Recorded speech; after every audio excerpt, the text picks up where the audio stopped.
오늘 보니까 굉장히 바람이 많이 불죠. 어제는 날씨가 좋았습니다. 저는 어제 또 이 영주에 강연을 하러 갔었습니다.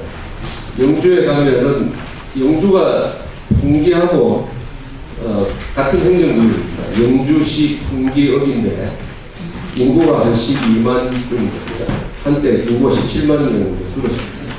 바로 소백산이 있는데 그 소백산에 한번 올라가 봤습니다. 아주 단풍이 이제 고도를 한 700m까지 내려왔어요.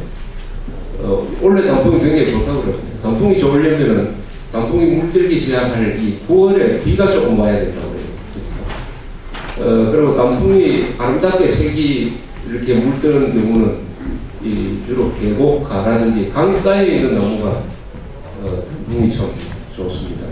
그런데 이 중앙고속도로가 뚫리면서 그 소백산 밑으로 이 터널이 났죠. 이게 우리나라에서 가장 긴 터널입니다. 그래서 중령 옛날 길, 중령으로 가는 길이 아주 한산합니다. 저도 한 10년 만에 처음으로 그 중령 옛날 오른쪽으로 올라가는 그 고객길을 한번 가봤습니다.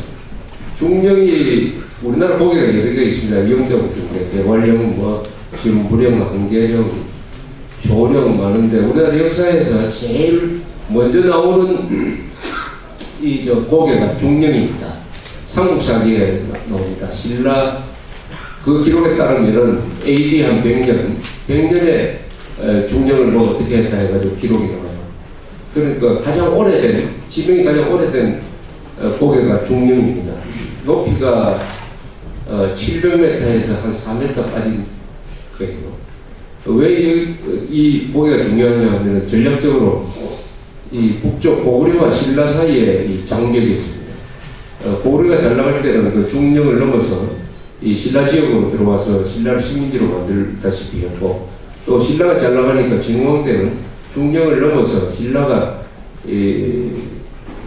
주로 중청도 지역에 들어와서 고구려 세력을 밀어내고 드디어 한강 유역을 차지하고 그 100년 뒤에 신라가 통일을 했습니다. 항상 이 소백산을 누가 장악하느냐가 굉장히 중요합니다. 그래서 이 터널이 뚫리기 때문에 그 매점이 요새 장사 잘 안 한다고요.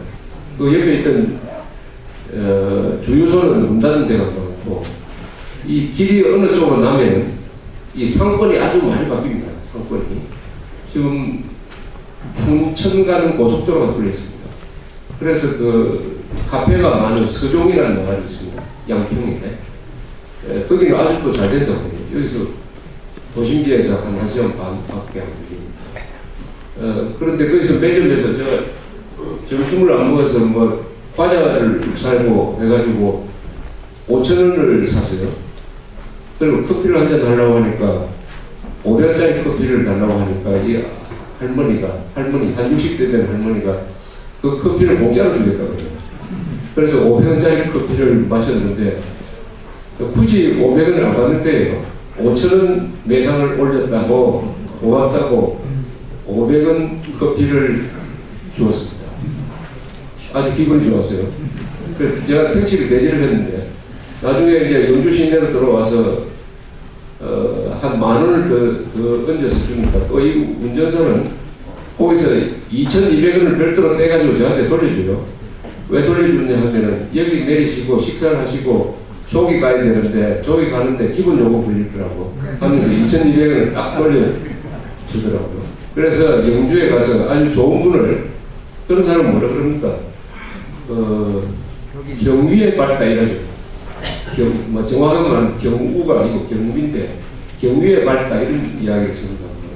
그런 사람 만나면 그 고장이 아주 좋게 보여요. 어떤 좋은 사람을 만나면 그 사람 고향이 또 좋게 보입니다. 그래서 이 고향을 욕보여서는 안 된다는 생각을 다시 했습니다.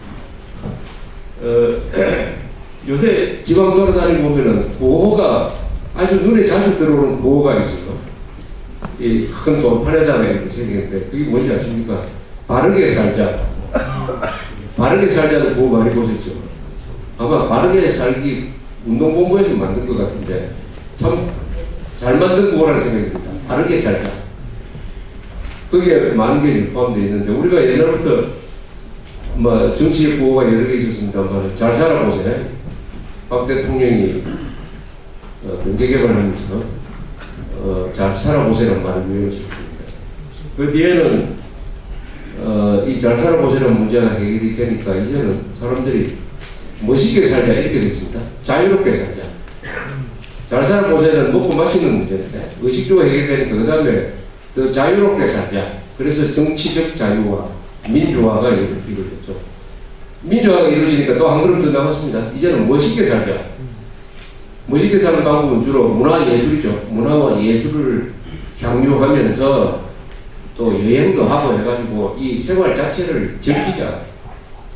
근데 여기서 한 걸음 더 나가야 됩니다, 우리나라는. 그게 저는 바르게 살자라는 구호라고 생각합니다. 이제 정의롭게 살아야죠. 살아도 이제 멋있게만 살면 되느냐? 정의롭게 살아야 된다. 정의롭게 살려면 어떻게 되느냐? 법을 지켜야 되고, 한반도에서 제일 불의한 이 김정일 세력을 몰아내고 북한 동포를 해방시켜야 된다. 나는 이쪽으로 연결되지 않을까 이렇게 생각합니다. 그래서 바르게 살자. 그런 측면에서 어제 보니까 미국 우리가 또 걱정거리가 하나 생겼어요. 김정일이가 중국을 통해서 이명박 대통령한테 평양에 와서 회담하자고 또 제의를 한 것 같습니다. 평양에서 또 회담을 한다? 평양에서 왜 우리 대통령이 평양에 가야 되느냐? 그것도 한 번도 아니고 두 번도 아니고 세 번 한다. 김정일은 2000년에 서울 답방을 하기로 약속을 분명히 했어요. 오지도 않았습니다. 그래놓고 또 이명박 대통령을 평양으로 부른다. 저는 이건 절대로 가야 된다고 생각합니다. 거기 가는 것이 이미 그 회담이 어떤 성격의 회담이 되느냐 하는 것으로 개념들 중에 개혁이 없네요. 그래서 제가 어제 커피 글을 하나 써 올렸는데 한번 제가 읽어드리겠습니다. 이명박 대통령은 대한민국의 국가 원수 자격을 갖고서는 절대로 평양에 가서 반국가단체 수괴이자 전범이고 학살자이며 민족 반역자인 김정일을 만날 수가 없다. 그가 평양에 가는 것은 속국이 종주국에 조공을 바치는 모양새를 연출할 것이다. 김대중 노무현이 그러했던 것처럼 대한민국을 한반도 유일한 합법국가이자 민족사의 정통국가로 규정한 대한민국 헌법을 짓밟지 않고서는 대한민국 대통령이 평양에 갈 수 없다. 한국 대통령이 3번 연달아 적도 평양에 간다면 세계의 우선거리가 될 것이다. 이 밖에도 이명박 대통령이 김정일을 만나러 평양에 가서는 안 되는 이유가 숱하다. 1. 그의 평양 방문은 김정일, 김대중 합의문서 6.15 선언과 김정일, 노무현 합의문서 14선언을 존중하는 행위로 해석될 것이다. 이 두 문서는 대한민국 헌법을 정면으로 부정하고 친북 반역자들에게 반역 면허증을 내어주는 내용이므로 신료되어야 할 문서이다. 2. 그의 평양 방문은 김정일이 연출한 쇼에 출연하는 것을 말한다. 회담 장소를 지배하면 회담의 내용과 선전을 통제하게 된다. 손님으로 가는 사람이 결정적으로 불리하다. 3. 그들은 이명박 대통령을 김일성 생가나 시신 안치소로 안내하든지 하여 영원히 씻을 수 없는 과오를 범하도록 함정을 할 것이다. 4. 김정일과 담판하여 핵 문제를 해결할 수 있다고 생각하는 것은 순진한 착각이다. 아무리 물질로 그를 유혹하여도 핵을 포기하도록 할 수가 없다. 미국과 한국이 유엔과 손잡고 북한을 상대로 일전 불사를 결심하든지 중국이 북한 정권을 버리도록 압박하지 않는 한 김정일은 핵을 포기하지 않는다. 따라서 핵 문제의 유일한 해결책은 북한 내부에 변화가 일어나게 하여 김정일을 권좌에서 몰아내는 일이다.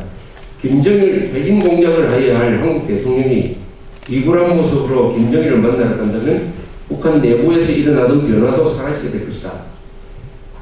5. 김정일에 대한 제재와 압박과 위협 수단을 강구하지 않은 채 회담 모드로 전환하면 우리의 카드, 예컨대 유엔의 대북 제재 등을 버리는 것이 되고 적에게 이용당하고 말 것이다. 이명박 대통령이 김정일을 찾아가 만나는 모습은 한국의 정통 보수 세력을 반 이명박 세력으로 돌려줄 것이다. 6. 김정일이 약속하였던